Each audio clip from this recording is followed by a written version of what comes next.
Hi everybody, it's Robbie from Southern California, and I thought I'd do a quick morning vlog on hummingbirds. Kind of an update or maybe more discussion on the Cuphea that I got, the plant. Right now I'm in my kitchen looking out the window, and yes, all the hummingbirds are coming in and they're feeding all through the different feeders here. And I've got, oh, these are just some seeds I'm starting. I've actually got flowers too, but I've got them outside. A lot of comments have come in, and I thought it was interesting. First of all, the group Cuphea, there's over 200 species of flowers in that group, or plants, I should say. So I know there's so many of them. The one I got, which is called Hummingbirds Lunch, there is an S on the end of that, and Home Depot's got that.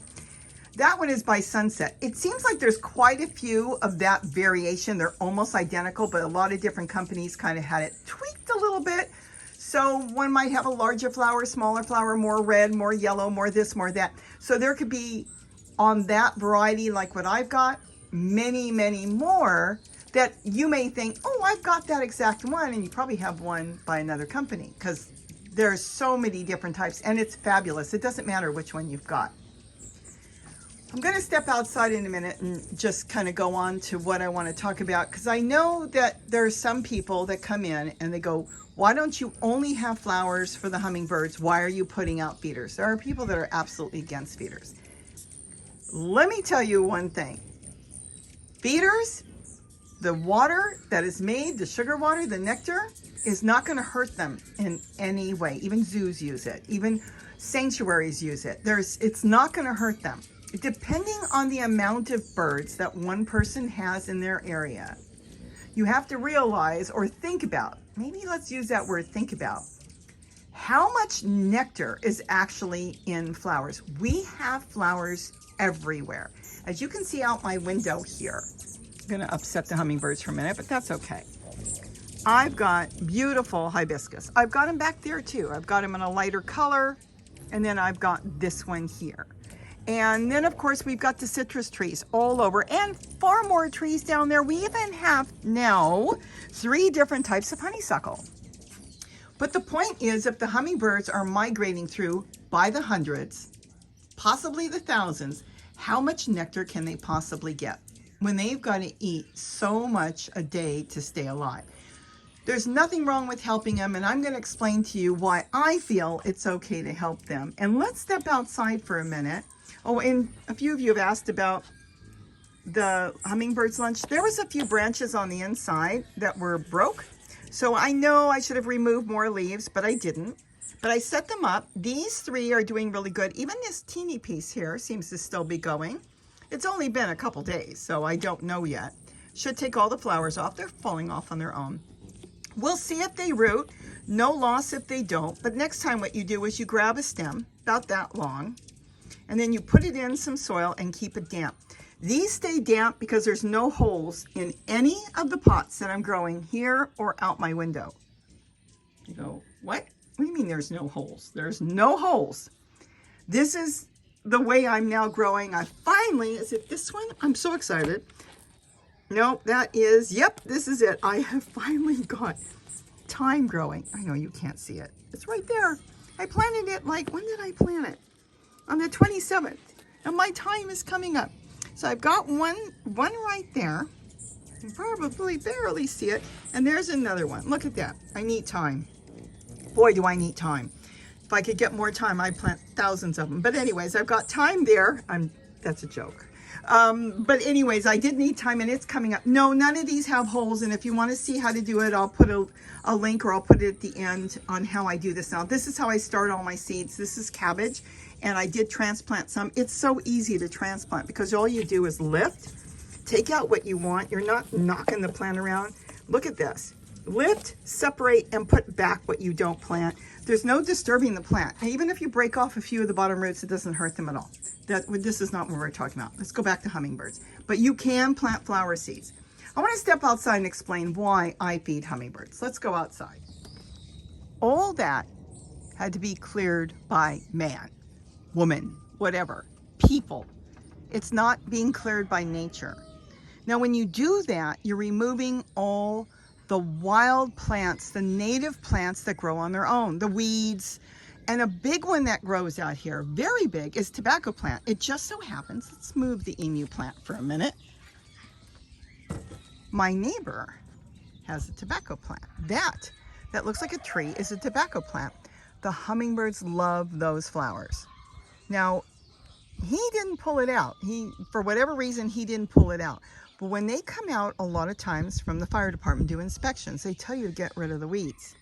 Now, maybe because it's in an area that's further away from his house, they didn't bother with it. It's green. It's actually been taken care of. And we do have some on the property as well. But what I'm trying to point out is all the areas where they would normally grow wild and you would have tons of it, they would grow to their full potential, and then come at the right time of the year, they would drop all their flowers, and then their flowers would regrow new growth the following year. Well, the more you pull out weeds, the less each year you get growing back. Why? You don't have the abundance of seeds. You're always going to have some. You're always going to have some. But you won't have the seeds. And when you don't have the seeds there, you don't get the wild plants. So as you clear and clear and clear, and everything you see up there is all trees now. They're planting trees. Those trees don't have flowers. Now, of course, they're going to have something because the hummingbirds do zip into the trees. They look for little insects, but they're not going to have the nectar. So in this area, they would only have so much. You wouldn't have 1,000 hummingbirds here. And keep in mind, they have a lot of babies. They have 2 and 3 nests a year. Generally, when something has that many babies, that means the percentage of how many actually live is low. Keep that in mind. Rabbits have a lot of babies because very few actually make it. They're taken out by predators. Hummingbirds are probably taken out due to the fact is they don't have enough food. So a lot of them hatch, they come out and fly around, but if they don't find enough food, it only takes 1 day for them. 1 day and they're gone. That's the end of it. So this is the issue, is you've got a lot of areas that don't have a lot of flowers. They may have insects. They might even have pollen, but it doesn't mean they have enough nectar. There's nothing wrong with putting out hummingbird food. If they can find enough food, they will feed less at your feeders. That's just the way it is, because if they find enough nectar around, they don't need the feeders. But the feeders add just a little bit more nutrients to their diet. And white table sugar, white granulated sugar, is made in a process which is sucrose, and that is what their body needs. That is what their bodies break down. It's sucrose. They can't break down anything else. They can't break down honey, though they may lap at a tree with a little sap. They can't really break a lot of that down. They know what they can feed on, and they feed at the feeders because, well, they'll live for years. If they get enough food, they can live 6, 7, or 8 years. If they don't get enough food, their lifespan is going to be a year or 2. And if they don't find food in 1 day, they're not alive the next day. So you got to keep that in mind. We have a lot of hummingbirds. If I didn't feed them, they would leave. They would find food elsewhere. They would separate, take off somewhere, and they probably wouldn't come back. Not if they found food elsewhere, because they can't take the chance of burning up all their energy looking for food and then not being able to find any food. So this is the reason I put the food out. A lot of them leave. They go all the way down to Mexico, Central America. It depends on the species, it depends on the bird, and they don't move in flocks. They're not flocking birds like a lot of other birds are. So they're going to move in the pace or where they want to go. That is totally up to them. So I don't see anything wrong with putting out feeders, and if they don't want it, they won't use it. But flowers is wonderful. And I was really going more on the wildflowers along with our citrus and our hibiscus and a few other flowers. But now that weed abatement is so, in demand, and you have to do this, and they inspect, and when you have too much of something, they make you take it out. Well, that just by nature now, areas that are not being picked are not growing back what they used to grow, because my weeds would blow up there and then they would grow. I actually knew somebody years ago. I used to go to his house, and he bought this property, about an acre, and you'd walk his property and it was covered in weeds. For 2-3 years, he pulled out every single weed on his property. And when I went back the last time, there wasn't a speck. It was just dirt. I'm going to say dirt. He wasn't growing anything. The only bushes and plants he was growing, but where he planted them. But you'd walk his property, flat, hard packed dirt. And I said, wow, I said to him, how do you keep this up? He goes, keep it up. I said, yeah.